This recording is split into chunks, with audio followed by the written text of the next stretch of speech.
Barcha o'zbek fuqarolari diqqatiga tezkor xabar e'lon qilindi. Assalomu alaykum hurmatli tomoshabin. Kanalimizga xush kelibsiz. Video roliklarimiz ostida bir dona like hamda podpisatsiya tugmachasini bosib qo'yishni yodingizdan chiqarmang. Biz sizga o'zbek hamda jahon sahnida ro'y berayotgan eng sara xabarlarni birinchilardan bo'lib taqdim etishda davom etamiz. Toshkentda ayanchli yo'l transport hodisasi sodir bo'ldi. Toshkent shahri Mirzo Ulug'bek tumanida yuz bergan yo'l transport hodisasi oqibatida Li-9 rusumli mashina ayanchli ahvolga kelib qoldi. Poytaxt yo'l harakati xavfsizligi boshqarmasi hodisa yuzasidan ma'lumot berdi.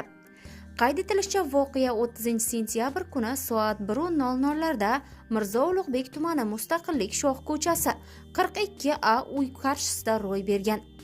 Unda BYD va Li-9 rusumli avtomashinalar o'zaro to'qnashib, yo'l transport hodisasi sodir etgan.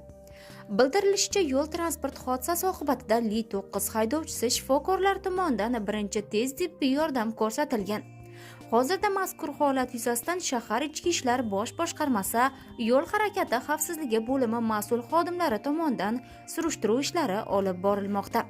Eslatib o'tamiz, avvalroq Toshkent shahri Yashnobod tumanida yo'lovchi tashuvchi avtobusi hamda zil rusumli yuk mashinasi ishtirokida yo'l transport hodisasi yuz bergani haqida xabar berilgan edi.